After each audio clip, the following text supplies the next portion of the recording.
Welcome to Shahed আসমান দেওয়ান। শাহেদ আসমান দেওয়ানে আপনাকে স্বাগতম।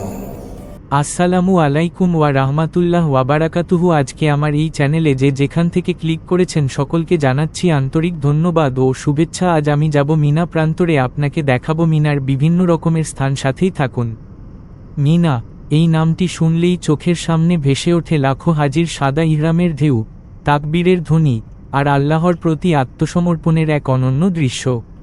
পবিত্র মসজিদুল হারাম থেকে কয়েক কিলোমিটার দূরে অবস্থিত এই ঐতিহাসিক উপত্যকা শুধু একটি স্থান নয়, এটি ইসলামের ত্যাগ, আনুগত্য ও ঈমানের জীবন্ত প্রতীক। আজকের এই ভিডিওতে আমরা জানব মিনার ইতিহাস, এর গুরুত্ব, এখানে সংঘটিত ঐতিহাসিক ঘটনাগুলো এবং কেন প্রতি বছর বিশ্বের কোটি কোটি মুসলমান এই স্থানে এসে নিজেদের জীবনকে নতুনভাবে উপলব্ধি করেন। প্রাচীন আরবের পাহাড়বেষ্টিত শুষ্ক উপত্যকার নাম মিনা। আরবি ভাষায় মিনা শব্দের অর্থ নিয়ে বিভিন্ন মত রয়েছে। কেউ বলেন এর অর্থ প্রবাহিত হওয়া, আবার কেউ বলেন এখানে কুরবানির রক্ত প্রবাহিত হতো বলেই এই নামকরণ। শত শত বছর ধরে এই ভূমি আল্লাহর প্রিয় বান্দাদের পদচারণায় পবিত্র হয়ে আছে। মিনার ইতিহাসের শুরু হজরত ইব্রাহিম আলাইহিস সালাম, তার স্ত্রী হাজেরা আলাইহাস সালাম এবং তার পুত্র ইসমাইল আলাইহিস সালামকে কেন্দ্র করে। ইসলামের ইতিহাসে সবচেয়ে হৃদয়বিদারক অথচ ঈমানদীপ্ত ঘটনাগুলোর একটি সংঘটিত হয় এই মিনার ময়দানে। আল্লাহ তাআলা হজরত ইব্রাহিম আলাইহিস সালামকে স্বপ্নে নির্দেশ দিলেন, তার সবচেয়ে প্রিয় জিনিসকে আল্লাহর পথে কুরবানি করতে হবে। একজন পিতার কাছে সবচেয়ে প্রিয় ছিল তার সন্তান ইসমাইল আলাইহিস সালাম, কিন্তু আল্লাহর আদেশের সামনে তারা দুজনই মাথা নত করলেন। কথিত আছে, যখন হজরত ইব্রাহিম আলাইহিস সালাম মিনার দিকে যাচ্ছিলেন, তখন শয়তান তাকে আল্লাহর আদেশ পালন থেকে বিরত করার চেষ্টা করে। শয়তান কখনো পিতার ভালোবাসার কথা স্মরণ করিয়ে দেয়, কখনো সন্তানের মায়া দেখায়। কিন্তু আল্লাহর নবী দৃঢ় থাকেন, তিনি শয়তানকে লক্ষ্য করে পাথর নিক্ষেপ করেন। সেই ঘটনাকেই স্মরণ করে আজ হাজিরা মিনায় রমি জামারাত বা শয়তানকে পাথর নিক্ষেপ করেন। আজকের মিনায় আমরা যে তিনটি জামারা দেখি, ছোট, মাঝারি এবং বড় জামারা, সেগুলো সেই ঐতিহাসিক ঘটনার স্মারক। প্রতি বছর লক্ষ লক্ষ মুসল্লি তাকবীর ধ্বনির মাধ্যমে শয়তানের বিরুদ্ধে প্রতীকী প্রতিবাদ জানান। এরপর আসে কুরবানির সেই মহান মুহূর্ত, যখন হজরত ইব্রাহিম আলাইহিস সালাম তার পুত্রকে কুরবানি করার জন্য প্রস্তুত হলেন, তখন আল্লাহ তাআলা তাদের ঈমানের পরীক্ষা কবুল করলেন এবং ইসমাইল আলাইহিস সালামের পরিবর্তে একটি দুম্বা পাঠিয়ে দিলেন। সেই থেকে কুরবানি মুসলিম উম্মাহর জন্য এক মহান ইবাদাতে পরিণত হয়েছে। মিনা তাই শুধু একটি উপত্যকা নয়, এটি আল্লাহর প্রতি পরিপূর্ণ আত্মসমর্পণের প্রতীক। এখানে প্রতিটি ধূলিকণা যেন ত্যাগের ইতিহাস বহন করে। হজের সময় মিনার গুরুত্ব সবচেয়ে বেশি দেখা যায়।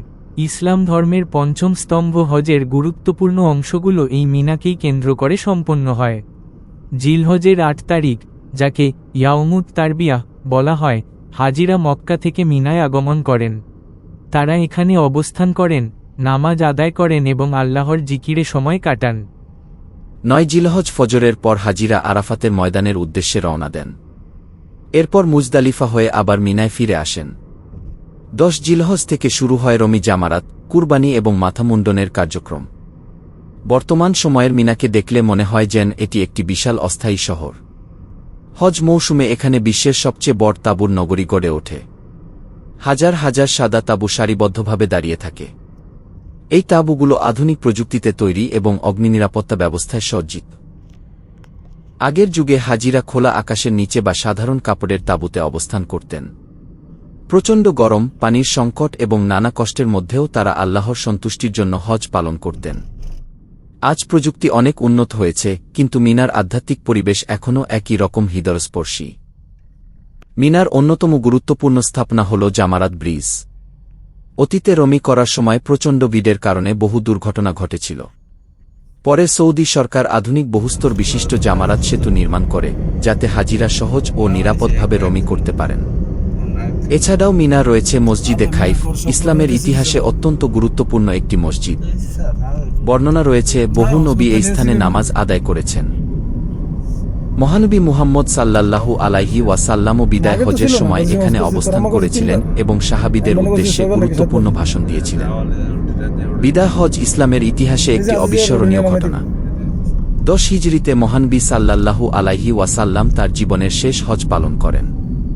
মিনায় অবস্থানকালে তিনি মুসলিম উম্মাহর জন্য দিকনির্দেশনামূলক ভাষণ দেন, যেখানে মানবাধিকার, নারীর অধিকার, মুসলিম ভ্রাতৃত্ব ও ইসলামের মৌলিক শিক্ষাগুলো তুলে ধরা হয়। ভাবুন তো, যে ময়দানে দাঁড়িয়ে আজ কোটি মুসলমান তাকবীর পাঠ করছেন, সেই একই ময়দানে দাঁড়িয়ে রাসূলুল্লাহ সাল্লাল্লাহু আলাইহি ওয়াসাল্লাম সাহাবীদের শিক্ষা দিয়েছিলেন। এই অনুভূতি প্রতিটি মুমিনের হৃদয়কে কাঁপিয়ে দেয়। মিনার আরেকটি বৈশিষ্ট্য হল এখানে মানুষ দুনিয়াবি পরিচয় ভুলে যায়। রাজা গরিব, ধনী গরিব, সাদা কালো, সবাই একই পোশাকে, একই কাতারে দাঁড়ান, যেন কিয়ামতের ময়দানের এক ঝলক।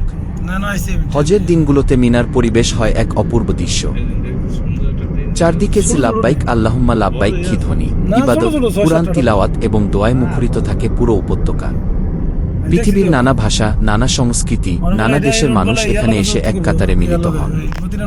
এই মিনাই আমাদের শিক্ষা দেয়, আল্লাহর আদেশের সামনে সবকিছু ত্যাগ করতে পারাই প্রকৃত ঈমান। যেমন করেছিলেন ইব্রাহিম আলাইহিসসালাম, হাজেরা আলাইহিসসালাম এবং ইসমাইল আলাইহিসসালাম।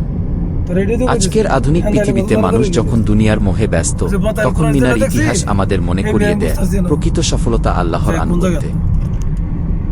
হয়তো আমরা সবাই হজে যেতে পারিনি, কিন্তু মিনার এই ইতিহাস শুনলেও হৃদয়ে ঈমানের আলো জ্বলে ওঠে।